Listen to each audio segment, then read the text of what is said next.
আপনারা দেখছেন globe TV, সবার পাশে সবার সাথে। গ্লোব নিউজ নিয়ে এখন আমি সুপর্ণা রয়েছি আপনাদের সঙ্গে। এক নজরে দেখে নেব আজকের বিশেষ বিশেষ খবর। একটি করে গাছ লাগান বললেন প্রার্থী দেব।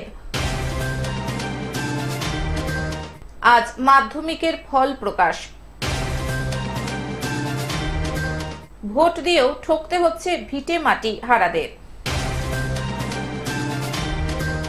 বাংলাদেশে পালিত মে দিবস। মোটরের যন্ত্রাংশ খুলে ছিটকে পড়ল বাড়িতে। শুরু হয়েছে শিশু উদ্যানের কাজ।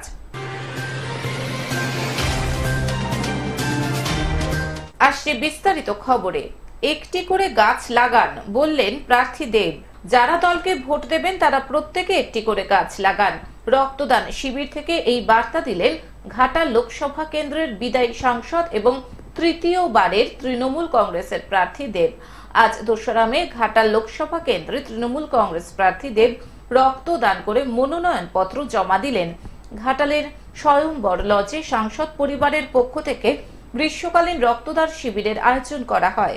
তীব্র গরম এবং নির্বাচনের জন্য রক্তদান শিবির বেশ কমে গেছে। সাংসদ পরিবারের পক্ষ থেকে তাই এই রক্তদান শিবির বাড়তি গুরুত্ব পেল। রক্তদান শিবিরে দেব বলেন, গ্লোবাল ওয়ার্মিং অর্থাৎ বিশ্ব উষ্ণায়নের জন্য ক্রমশ গরম বাড়ছে।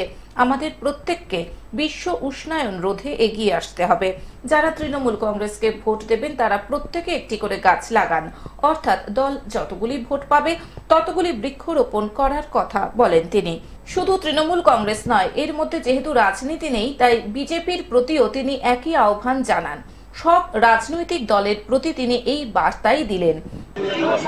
এত নিউজের মধ্যে, এত র্যালির মধ্যে পুরো বাংলা জুড়ে বা দেশগুলো হচ্ছে, আসল জিনিসটাই হারিয়ে গেছে। সত্যি ব্যাংক বা ব্লাড ব্যাংকে ব্লাডের ডিপোজিটের সংখ্যাটা অনেকটাই কমে গেছে। কিন্তু গরমের যে ব্লাড ডোনেশন ক্যাম্প হচ্ছে না, কিন্তু আমার মনে হয় কি আজকের দিনটা দেব যতক্ষণ না নমিনেশন দিচ্ছে, যেহেতু মিডিয়া আমার সঙ্গে থাকবে এবং সচেতন থাকবে, আমি আছি, খাচ্ছি, করছি, কেমনভাবে নমিনেশন দিচ্ছি তার চেয়ে বড় ইম্পর্টেন্ট হচ্ছে এই সময় দাঁড়িয়ে ব্লাডব্যাংকের অবস্থাটা খারাপ, সেই বার্তাটা এই সুযোগটাকে ঠিক ইউজ করলাম। তাহলে নমিনেতে এটা নিউজ হবে না। কারণ আজকে নমিনেশন নিয়ে প্রত্যেকটা দিকে যে নিউজ পিছন থাকে, র্যালি কভার করে, নমিনেশন ঘটে আছে সেটা, দেব আজকে কী খাচ্ছে, কোন মন্দিরে গেছে, কালী ঠাকুরের ভক্তটা, রাম ঠাকুরের ভক্ত, কোন ঠাকুরের ভক্ত, এইগুলো ম্যাটার করে।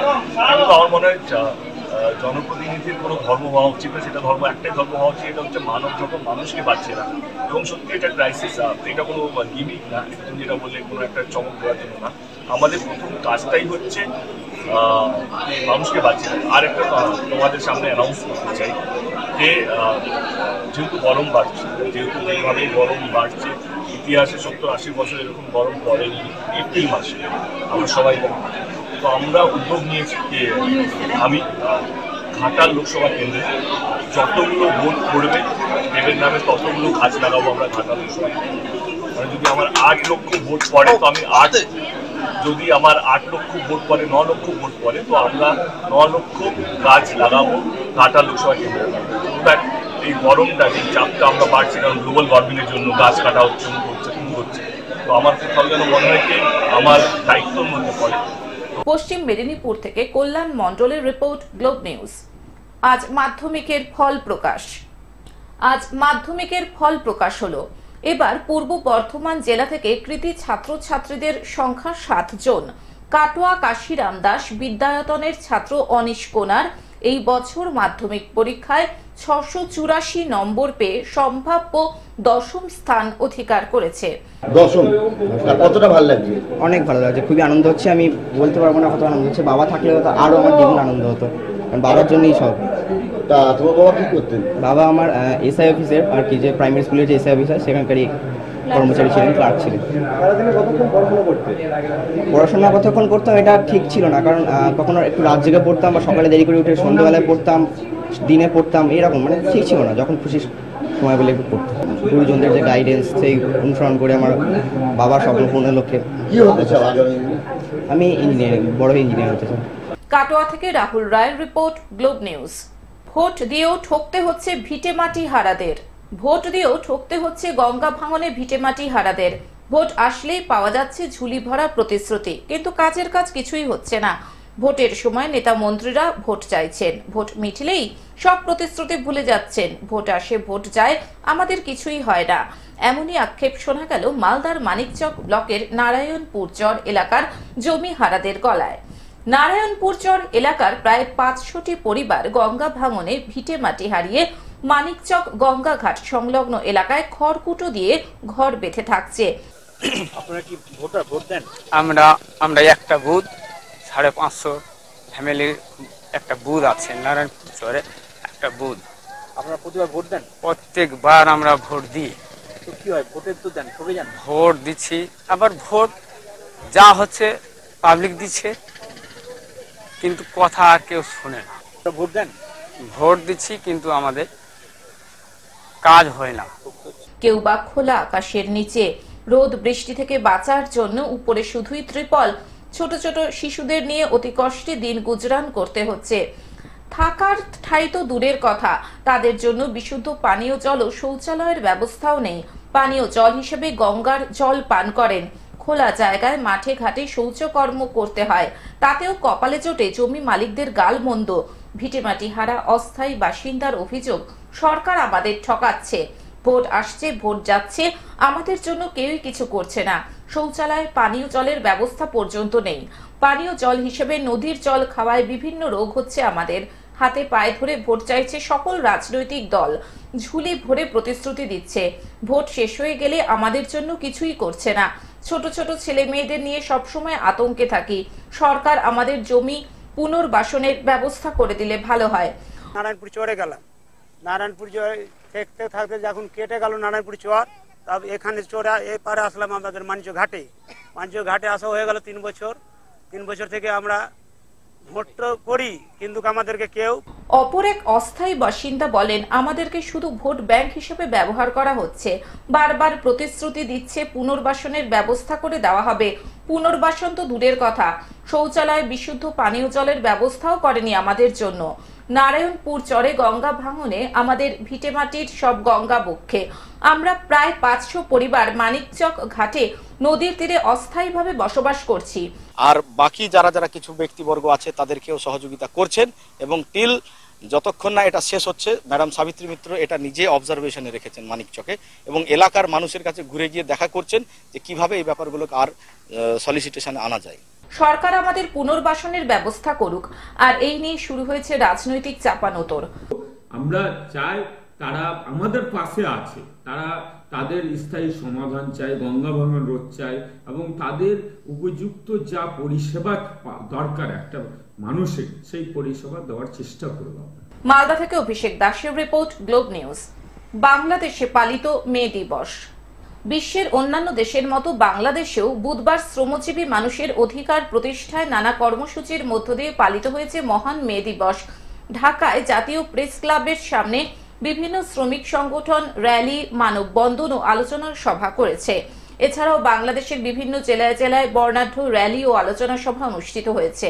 মে দিবস উপলক্ষে বিভিন্ন শ্রমিক সংগঠন তাদের নিজ নিজ ব্যানারে র্যালিতে অংশ নেয়। এ সময় শ্রমিক নেতারা শ্রমিকদের অধিকার আদায়ের জন্য সকলকে সোচ্চার হওয়ার আহ্বান জানান। কর্মজীবী শ্রমিক শুধু বাংলাদেশেই নয়, বাংলাদেশের বাইরে অসংখ্য প্রবাসী শ্রমিক জনগোষ্ঠী রয়েছে যারা বিদেশে অর্থ উপার্জন করে বাংলাদেশে অর্থ পাঠিয়ে দেশকে উন্নত ও সমৃদ্ধ করতে কাজ করে যাচ্ছে। শ্রমিকদের আত্মত্যাগের এই দিনটি সারা বিশ্বে একযোগে মহান মে দিবস হিসেবে পালিত হচ্ছে। মহান মে দিবস উদযাপন উপলক্ষে বাংলাদেশে জাতীয় পত্রিকাগুলো বিশেষ ক্রোড়পত্র প্রকাশ করেছে। বাংলাদেশ টেলিভিশন, বাংলাদেশ বেতার সহ বেসরকারি টিভি চ্যানেলগুলি দিনটি উপলক্ষে বিশেষ অনুষ্ঠান ও টকশো সম্প্রচার করছে। মহান মে দিবস উপলক্ষে বাংলাদেশের রাষ্ট্রপতি মোহাম্মদ সাহাবুদ্দিন ও প্রধানমন্ত্রী শেখ হাসিনা পৃথক বাণী দিয়েছেন। মহান দিবস উপলক্ষে আওয়ামী লীগের পক্ষ থেকে বাংলাদেশ সহ সমগ্র বিশ্বের সব শ্রমজীবী মেহনতি মানুষকে শুভেচ্ছা ও অভিনন্দন জানানো হয়েছে। যারা সরকারি কর্মচারী কর্মকর্তা, নারী কর্মকর্তা, তাদেরকে গর্ভকালীন ছুটি দেওয়া হয় 6 মাস।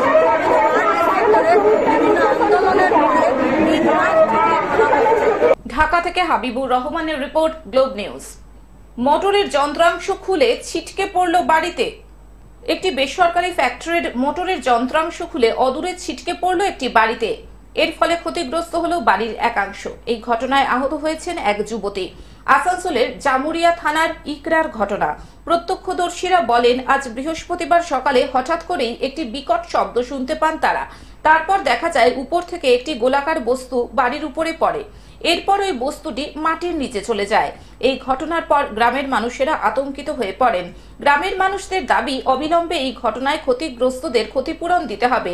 তাদের বাড়িতে মেজাটা দেখছি বড় একটা, প্রায় 1-1.5 ফুটের গর্ত। আমরা এসে দেখলাম, তা করতে প্রশাসন এসেছেন, প্রশাসন দেখছেন এবং জায়গাটাকে পুরো করে রেখেছেন, ব্যারিকেড করেছেন। ওনারা বলছেন বিশেষজ্ঞ আসবে, দেখবে।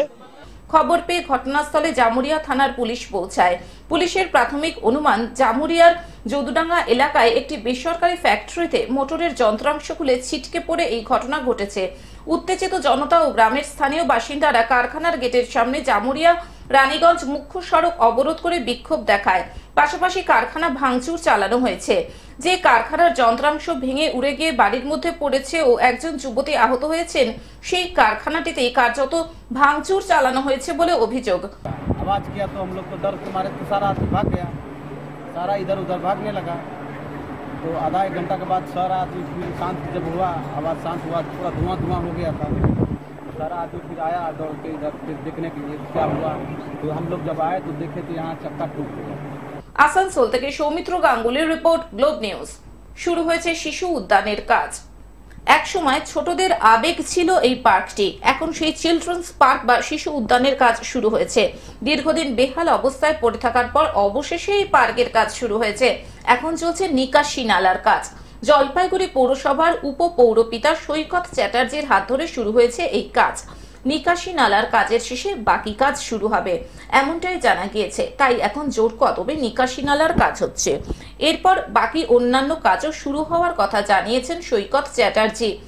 আর সেই মোতাবেক এখন সেই নিকাশি নালার কাজ চলছে। জলপাইগুড়ি পৌরসভার প্রাক্তন পৌরপিতা মোহন বোসের আমলে চিলড্রেন্স পার্কের বেশ কিছু সংস্কার হয়েছিল। বাউন্ডারি ওয়াল সহ আরো কিছু কাজ হয়েছিল। 2টি ঘরও তৈরি হয়েছিল, শিশুদের খেলার সরঞ্জাম আনা হয়েছিল।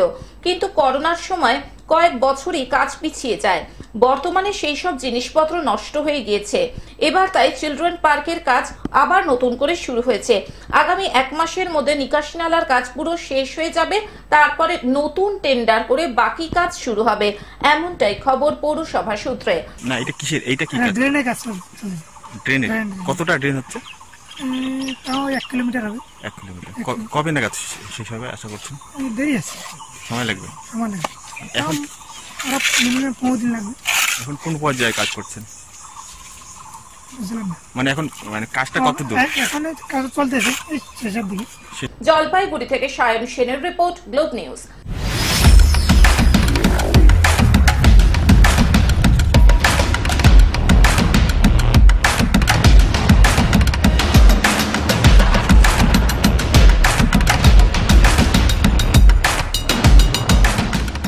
এবারও 7 দফায় দেশে লোকসভা নির্বাচন। 19 এপ্রিল থেকে আগামী 1 জুন পর্যন্ত চলবে ভোট গ্রহণ পর্ব। তৃতীয় দফার ভোট মালদা উত্তর, মালদা দক্ষিণ, জঙ্গিপুর এবং মুর্শিদাবাদ। মালদা উত্তরে তৃণমূল কংগ্রেস প্রার্থী প্রসূন ব্যানার্জি, বিজেপি প্রার্থী খগেন মুর্মু এবং কংগ্রেস প্রার্থী মুস্তাক আলম। মালদা দক্ষিণে তৃণমূল কংগ্রেস প্রার্থী শাহনাজ আলী রায়হান, বিজেপি প্রার্থী শ্রীরূপা মিত্র চৌধুরী এবং কংগ্রেস প্রার্থী ঈশা খান চৌধুরী। জঙ্গিপুরে তৃণমূল কংগ্রেস প্রার্থী খলিলুর রহমান, বিজেপি প্রার্থী ধনঞ্জয় ঘোষ এবং কংগ্রেস প্রার্থী মোহাম্মদ মুর্তজা হোসেন।